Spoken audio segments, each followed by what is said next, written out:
That's it. The barrels and the chests. On the double. Go on, you mute sacks of flesh. Put your backs into it. I'll not lose another day to the tide.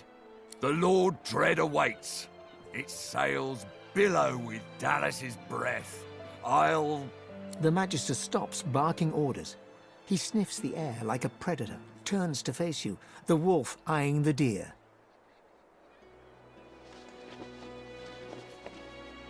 I'm going nowhere right at this moment. Nowhere since something crossed my path and oh so very sharply piqued my interest. Tell me, have you ever been strung up by the hands? Your body swinging like a bell's clapper as your bones are being broken with cast iron rods? We do cruel things unto others and unto ourselves because we must. He licks his lips. Dry flesh turns wet. See, I'd like to string you up too. Rack you with rods and leave you dangling over a puddle of your own blood and piss. His sliver of a smile could rival a rattler's. I'm very good at what I do, see? I don't even need a sauce hound yapping at my side.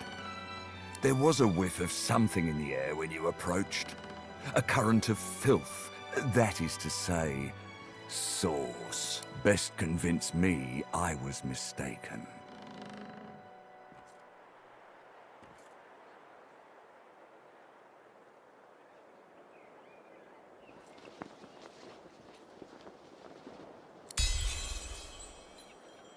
He leans in closer and sniffs the air once more. Interesting. So I was mistaken. Must have been ambition I smelt on you, not the magic that dare not speak its name. Very well. In that case, we'll forego the gallows and turn straight to the hunt. No doubt a trustee of Dallas is champing at the bit to see some action. Seems peaceful here, doesn't it? A quiet day in a quiet town.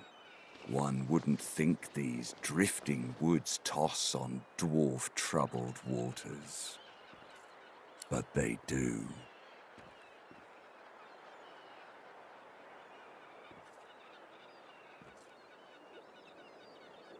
I'm quite capable. But as you can see, I'm also preparing to set sail. And who will deal with them when I'm gone? Consider for a moment the dwarf. What is he? A mule? A beast of burden? But some defy that role. There are rats among them, dancing to their rat queen's tune.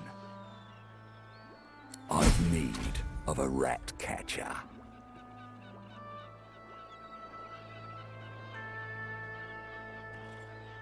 Of course, I must depart post-haste. But Julian here will stay behind and be a good little parrot. Ask and he will answer. Stay behind? But I've my orders. Same as you. Dallas. Like I said, Julian is staying. And with that, I must be off. No hard feelings about the death threats, of course. How about we part shaking hands instead of stringing them up? How very heartwarming. One last thing. The Magisters here are diligent men and women. A stranger like you may run into troubles with them. Should this happen, just wave this piece of parchment in their eager little faces. My signature will placate them without fail, I assure you. Adieu and good luck. The Lord Dread awaits. The use of the gallows, I pass on to you. The time has come, my stitched-lit lovelies. We set sail. Get on board and man your stations.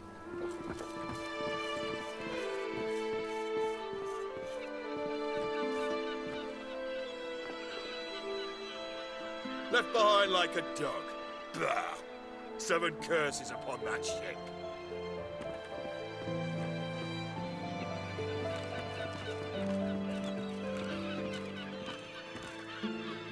The Magister is rubbing the dirt off his robes, none the worse for wear, apparently, from the blast of magic that knocked him off his feet. You, the so-called friend of Dallas. I'd be whining and dining aboard the Lord Dread if it weren't for you. Your meddling in Magister affairs had better be worth it. A man of stature wouldn't be moored on a dock with no one but dead fish for company. But here I am and here you are. So, to business. Now answer me. Did you meet with a Magister caravan on your way into town? The hour's growing late and I'm beginning to worry something might have gone wrong. By the bishop's bones, you saw it? Out with it, man. What happened?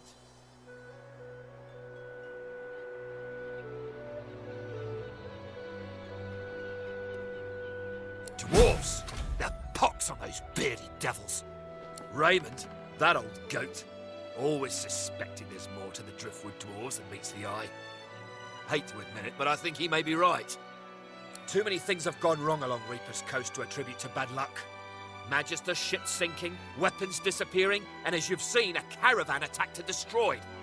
Rumour has it the Dwarvian Queen herself is behind these acts of sabotage. That is what I want you to prove. They've always been snakes in the grass. Cheap labour, sure, and hard workers too.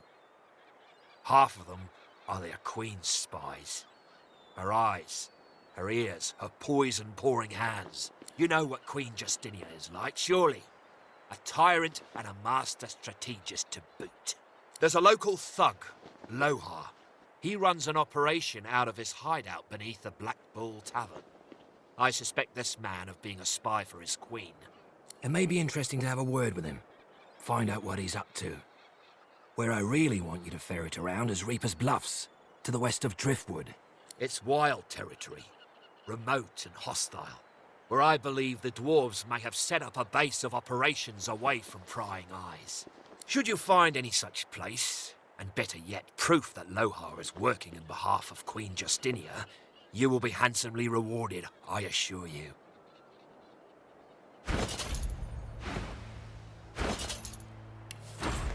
In that case, go forth and let the hunt commence!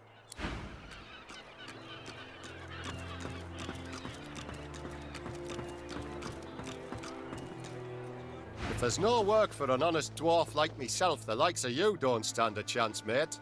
Best not linger. Your lot tends to rile people up.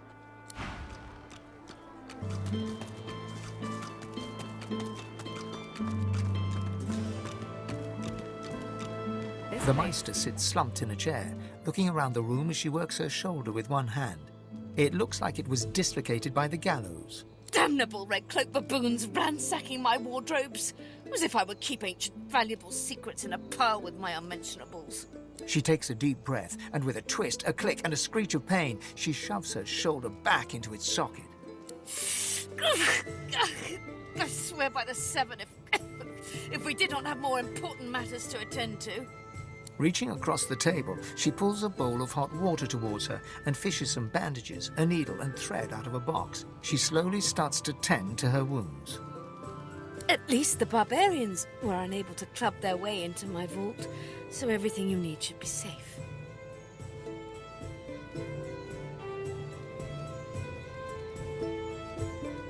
Apparently I had a claw in murdering their darling divine-in-waiting Alexander.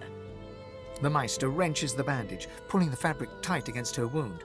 She winces before tying it off in a neat knot, but you can see the red stain already spreading across the fabric. Never mind that. That I was here the entire time. Apparently my cunning transcends time, space, and common sense. Meister Siva freezes, her eyes locked on you, her claws mid-swipe, cutting a new stretch of bandage. Why on earth should I have thought anything else?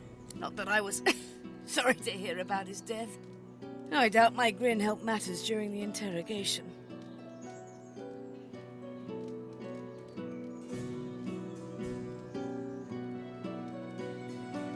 It is not enough to be God-woken in order to ascend to divinity. There is a process. As she speaks, the Meister uncorks a vial of shimmering liquid, sauce. She lets a couple of drops fall on her hand, but instead of infusing with her body, they quickly evaporate on her scales. She stares at the empty spot on her palm for a long moment before turning back to you, continuing as if nothing had happened. A process by which God-woken may ascend. It begins with discovering your deepest self, delving into your own soul.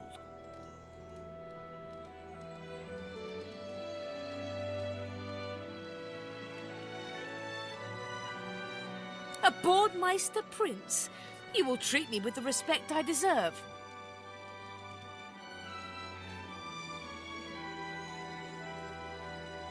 We shall begin once we have the tools we need from my vault. You may have been chosen God-woken, but becoming divine requires more than a supernatural pat on the head. Come, God-woken. It is time to see just how awake you are. Unfortunately, the Magister cares much more than you are.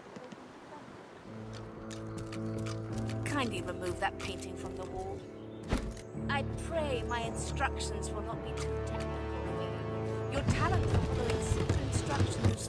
Push the button. Now, kindly go to the vault and enter the combination.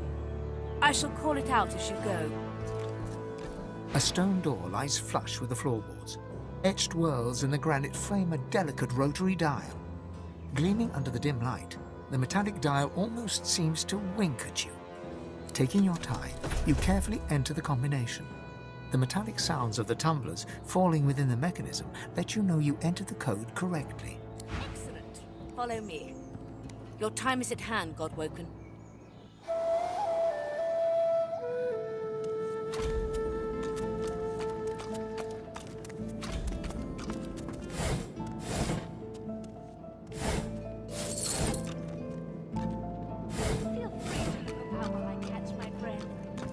Ancient runes, weird contraption. And This try place not is to an break arcanist's anything in the dream. meantime.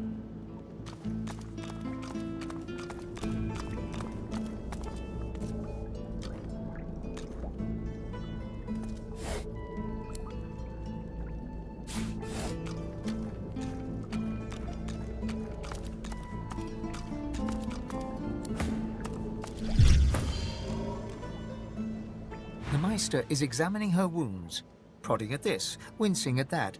Her face seems grim as she turns to you. Do you know what it means to have the power of the divine, God-woken?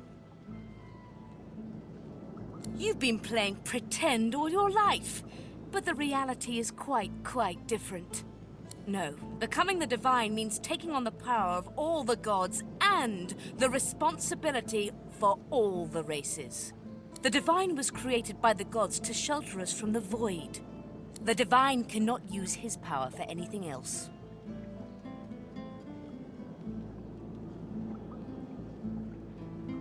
When you become the divine, there is no more self. For just a moment, her eyes soften as she looks at you. It is no small thing to ask, but it is your duty. Without a new divine, Rivellon will die. Very well, then. Let's see if we can't snatch divinity from the jaws of the void. The ritual itself is quite simple. Drop some blackroot in the bowl, mix in a little blood, set the concoction aflame, and then inhale the smoke. Ignore any feelings of dizziness, burning in your lungs, or a dire sense of existential dread. They're all perfectly normal, although you will need to sacrifice a little sauce along the way. Everything you need is here. The ingredients are in the cupboard, the sauce in the fountain. The ritual is described in the tome by the bookcase, and, well, I'm sure a fine reptile like yourself will have no trouble summoning some fire. The Meister looks back at her wounds, curiously prodding them as fresh blood oozes out, staining her claws.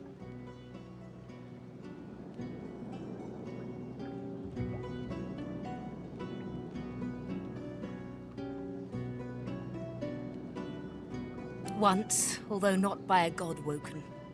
My assistant did not believe that one had to be chosen by a god to become divine. She waves a bandaged hand absent-mindedly, wincing slightly. A headstrong and thoughtless girl, but the experience was... was quite educational. From observing her, I gather that the ritual involves inhaling the smoke, a lot of screaming, and a rather sudden death.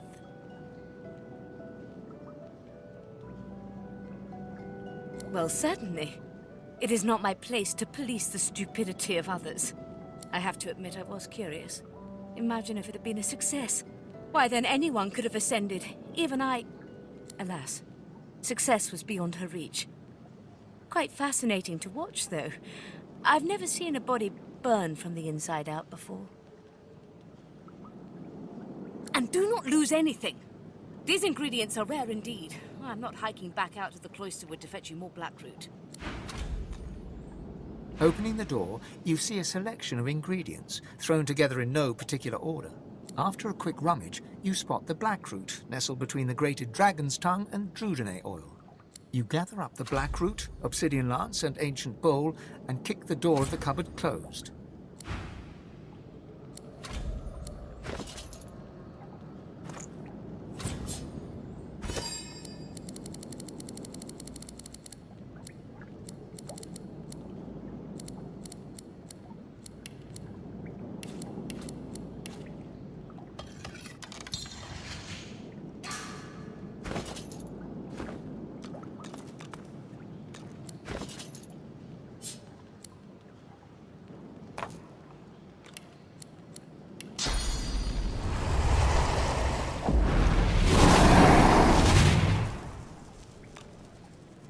As you suck the smoke deep into your lungs, your vision starts to swim and cloud. There is an intense pounding in your head, and you can feel the world fading. The smoke burns your lungs, but you don't feel any different. Your vision slowly starts to clear. You're still standing exactly where you were, a faint burning sensation in your chest. Perhaps this ritual is not meant for you. As you suck the smoke deep into your lungs, your vision starts. As the world fades away, you lose all sense of being grounded. You reach out, but you could... This is the deepest recess of my soul. But it looks like the Hall of Echoes.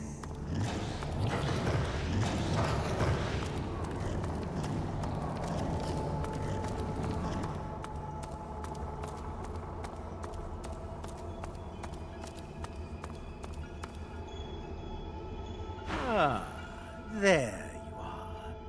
I've been waiting for you. I was worried you weren't coming.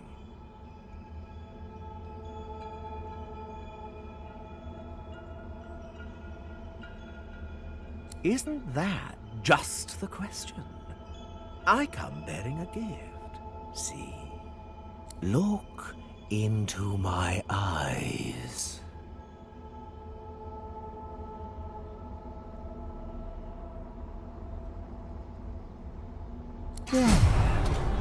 Now wait. Wait. Ah. Now speak the spell and see what I've gotten for us.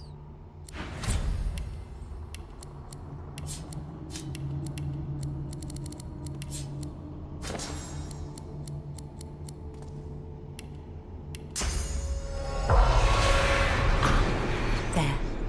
That's a bit more familiar. So, go on. Pretty fantastic, isn't it? You're a step closer toward becoming like one of them now. I gave you a gift. Made you like one of the gods. A bit, anyway. You can see spirits now. Try it next time you cut some innocent to bits. You'll be able to find out just what their sweet little soul thinks of you.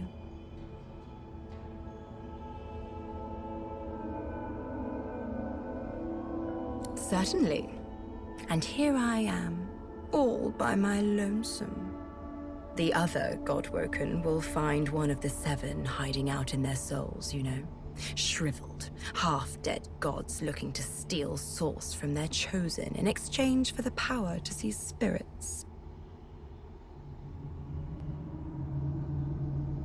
They need source, and they're running out of it.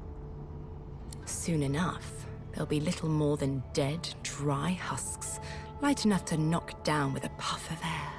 That is, unless they get help.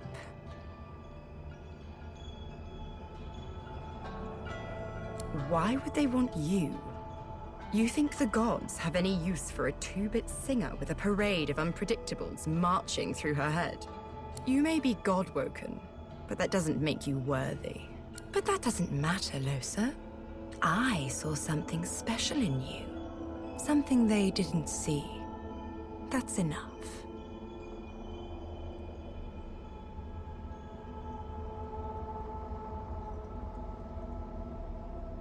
You'll be sorry you ever spoke to me that way.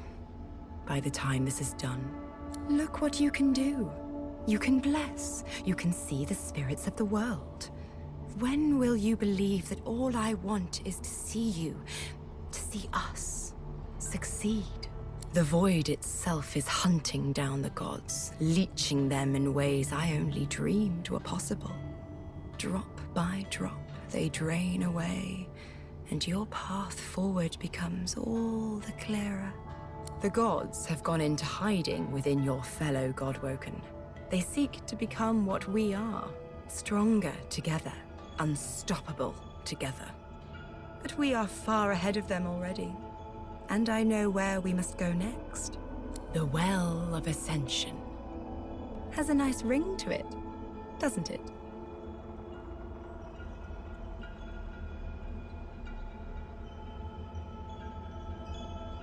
Aren't you listening? The Well is a pool of pure source in which the powers of the Seven lie united. The Seven, fools that they are, each gave up half their powers to create the first divine. To bathe in the lake is to become divine. We'll do more than that, though. Feeling thirsty? They thought that having a single divine to unite them would aid in the fight against the Void. But look at them now. Weak, fragmented, desperate. Even weaker than I expected. The Void is nearly here. You need to go to the Well of Ascension and absorb the source of the Seven. All of it. Then you'll become a god. How does that sound?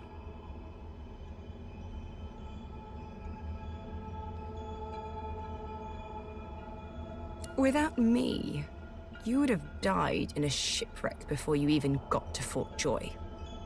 I have been good to you, Losa. Remember that.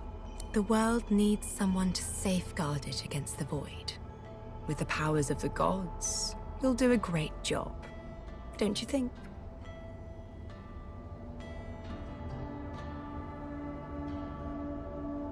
Much the same as it is now. I'll be your advisor, your helpmate. And in return, you'll ensure my survival in the new order of things. For make no mistake, a new order is coming. Whatever you want, you'll be in charge. You fret so much about others. I do hope one day you'll learn to let go and think of yourself. Let me show you what comes next. We'll make our way to the lake, but not yet. Not until you've become a true master of the Source. You'll need to learn to speak the language of creation itself. It won't be easy. You'll need to find tutors, masters of the Source. People who can teach you to increase the volume of Source you can control. Few remain, and the ones who do have been driven to the brink of survival. The Order has made certain of that. Still, I have full faith in you, Losa. You'll find them, and you'll convince them to teach you. Once you have, find me here again. We'll move forward from there.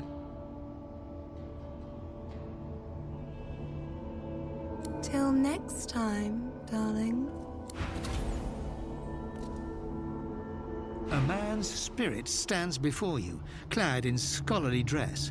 When your eyes meet, he staggers back, terrified. Who has taken my books? My notes? They were here just a moment ago. Everything was peaceful again. Sweet Armadia, why do you test your chronicler so, haunting me with spirits? Am I cursed? Has the goddess turned her back on me? The chronicler shudders, looking sick to his stomach. Again, This again. I sleep, then I wake, and another piece of the world is gone. When we were in Reaper's Eye, when I saw those tomes and scrolls, I was myself again. For a moment, I was alive. But the vision always fades. I'm just a remnant of the Empress's ambition. Why can't I escape? Why is there never a way out? Me? I archived Rivellon's history. I used ink to immortalize greatness on the page. A lizard empress sought my services. She needed an ancient design restored from a damaged text. She told me the design was brilliant. When the armor was forged, the Empress showed it to me, and she trapped me inside.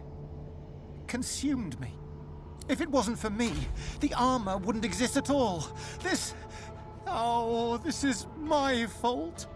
If I knew the way, I'd shout until every god heard me. But I have no idea. I simply want this to end. The chronicler puts his head in his hands, collapsing in silent defeat. The Meister stares intently at you. Her eyes are tired and bruised, but determined. Still alive? Gods above, there might be something to you after all. She leans in, her bloody tongue flickering hungrily about your face. Tell me, what did you see? What do you know?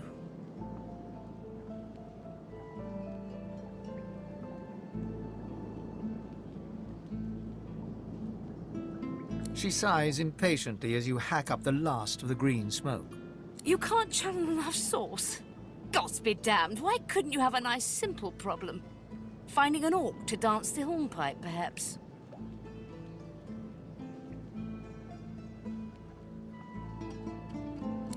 Indeed not. They're never more difficult when you've been purged. I was a master of sauce once, but no longer. The Magisters saw to that. The river of my source has been damned. My link to the font from which it flows, severed. So we must seek alternatives. Alas, the only source masters not yet hauled off to Fort Joy or turned into meat puppets are those too dangerous or cunning for the Magisters to contain. Sorcerers that allowed their power to corrupt them. Many are wicked, cruel, vile, and generally not good teacher material, but we may have no others to turn to. You will not be there long, I assure you. There is only so much you can glean from a twisted mind. However, it is the path we walk, no matter what the cost. No matter what is asked of you. The Meister doubles over in a violent coughing fit, struggling for breath. After a few moments, she regains her composure, wiping a thin smear of blood from the corner of her mouth. No matter what is asked of you, you must learn from them.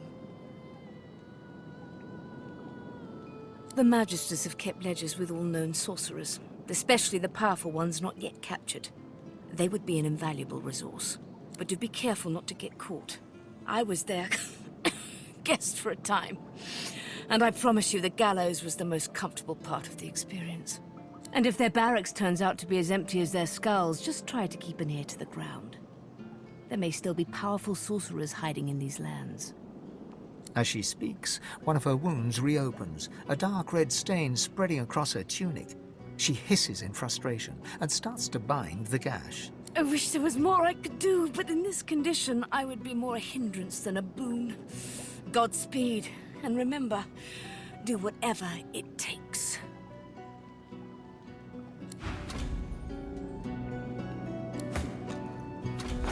Good find. The spirit of an elegant elven woman materializes before you.